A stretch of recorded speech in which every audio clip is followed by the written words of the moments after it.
able to lift a certain percent of your body weight, either be able to do a squat with a certain amount, be able to handle X power activity, things like that. You can also use their progression through these exercises as an indicator of when they might be ready. I.e., if you're able to handle single leg eccentric power activities, they're not having symptoms, then it may be ready for them to go, okay, let's try some double limb introductory pogo hops. Anything you would add? Great.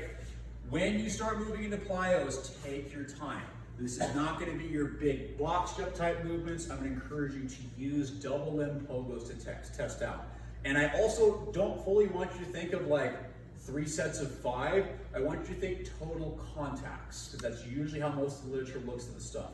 Early beginner is going to be in that realm of 30 to 40 contacts, and that means 30 to 40 contacts like once or twice a week. Okay, this is not every other thing. This is not 3 to 4 times a week. This is 1 to 2 times a week, just to give the body time to handle this. Really cue people. That first rep you're going to see is oftentimes going to look pretty good, and then it's going to go tank into the toilet really quick if they're not ready for this stuff. But they should be able to handle. Start with like 5 reps. See what it looks like. If people get too fixated on reps, set a timer. Hey, you're going to do this for 10 seconds. We're going to do this for 15 seconds. But do keep track of their contacts, because that's really how you can progress them well. So can everybody stand up and try this with me?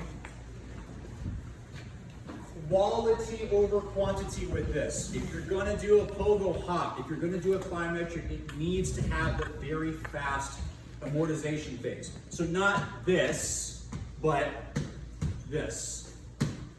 Get off the ground as quick as possible, okay? I don't always take people through this early on, just do single ones. Pop, okay? React, quick is the cue I use, so try that.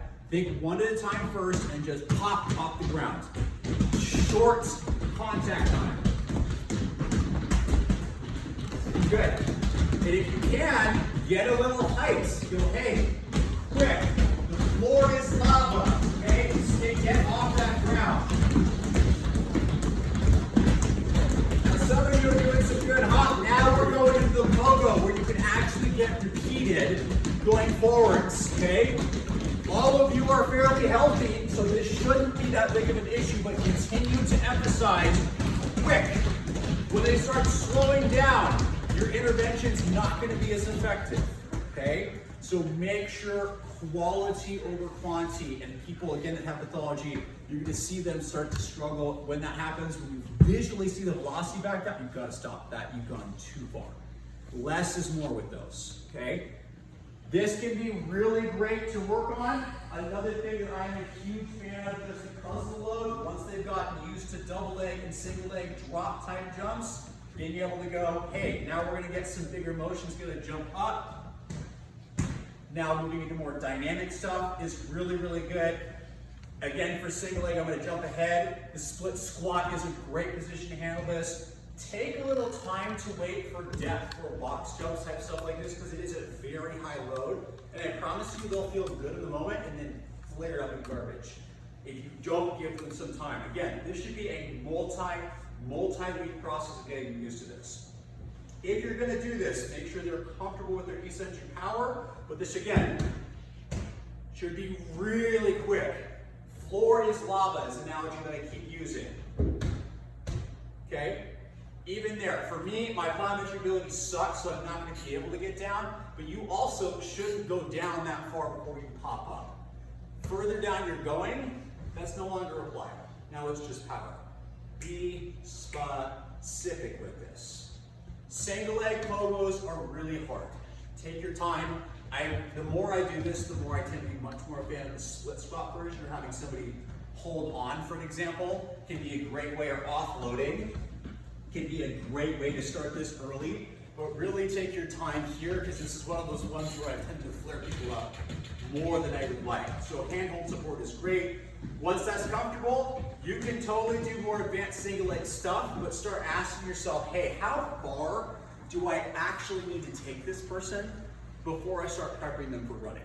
A lot of the split squat, a lot of pogo stuff tends to be just fine. I have not done a lot of single leg like box depth jump type stuff, to be very honest. It's out there. The risk for me tends to be too high. Once they get more comfortable with single or double leg, because remember, bone density tends to do better with those high intensity double leg stuff. I don't do as many single leg plyometrics. I tend to stop at like the split squat, and then we're going to focus more on getting you back into running. But what I want you all to do is try as partners, before we move into movement analysis and movement stuff, try cueing your partners and watching for a true plyometric, right? Just start with the pogos, okay? Cue them, and then try some split squat stuff and see how that goes. Then we'll move forward. Sound good? Couple